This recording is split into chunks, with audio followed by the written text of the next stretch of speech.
గత 2 రోజుల నుండి దేశంలో ఎక్కడ లేనంత పెట్రోల్ డీజిల్ కొరత ఆంధ్రప్రదేశ్ రాష్ట్రంలో ఎందుకు వచ్చింది?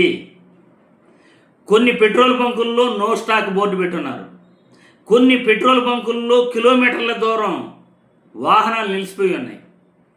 ఒక్కసారిగా పెట్రోల్ డీజిల్ కొరత ఎందుకు వచ్చింది ఏపీలో? పక్క రాష్ట్రాల్లో ఎక్కడ కూడా పెట్రోల్ డీజిల్ కొరత ఇప్పుడు లేదే. ఆంధ్రప్రదేశ్ రాష్ట్రంలోనే పెట్రోల్ డీజిల్ కొరత ఎందుకు వచ్చింది? పెట్రోల్ బంకులపై ప్రభుత్వానికి ఎందుకు నిఘా లేదు?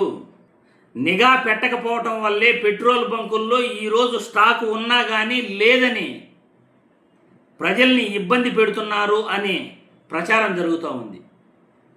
ఇంధన నిపుణులు ఏమంటున్నారంటే 24 గంటల్లో ప్రభుత్వం అనుకుంటే సమస్యను పరిష్కరించవచ్చు, కానీ ప్రభుత్వం ఆ దిశగా అడుగులు వేయట్లేదు అని పెట్రోల్ డీజిల్ రంగంలో నిపుణులు అంటున్నారు. కానీ ఈ ప్రభుత్వం అధికారంలోకి వచ్చిన తర్వాత నిజంగా ఎందుకో కానీ ప్రజలకు చుక్కలు చూపిస్తూ ఉంది. ప్రజలకు నిజంగా చుక్కలు చూపిస్తూ ఉంది.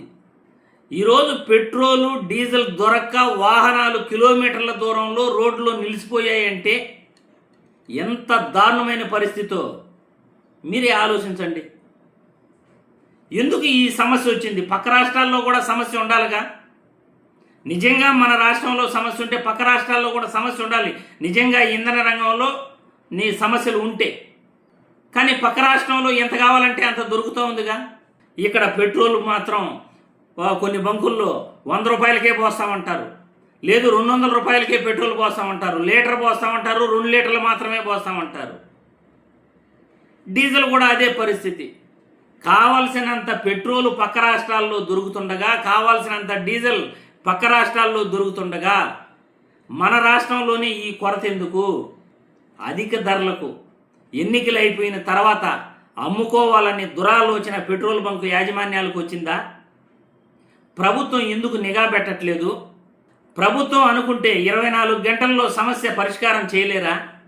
ఎందుకు పెట్రోల్ బంకులపై ఈ ప్రభుత్వం నిఘా పెట్టట్లేదు? ఎందుకు ప్రజల్ని ఈ విధంగా నడి రోడ్లో నిలబెట్టి ఇబ్బందులకు గురి చేస్తున్నారు? ఈ పాపం ఎవరిది? కూటమి ప్రభుత్వానికి కాదా? చంద్రబాబు నాయుడుది కాదా?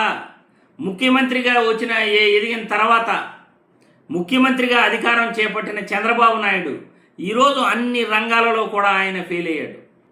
అన్ని రంగాల్లో కూడా ఆయన పూర్తిగా ఫెయిల్ అయ్యాడు. ముఖ్యమంత్రిగా ఈయన కొనసాగడానికి కూడా అనర్హుడు అని ఈరోజు ప్రజలు డైరెక్ట్గా అనుకుంటున్నారు. ఈ విధంగా ప్రజల్ని ఇబ్బంది పెట్టడం సమంజసం కాదు అని అనుకుంటున్నారు. మరి ప్రజలు మీరేమంటారు? ఈ పెట్రోలు డీజిల్ కొరతపై, పెట్రోల్ బంకుల యాజమాన్యాలపై మీ అభిప్రాయాలను యథేచ్ఛగా కామెంట్లు పెట్టండి.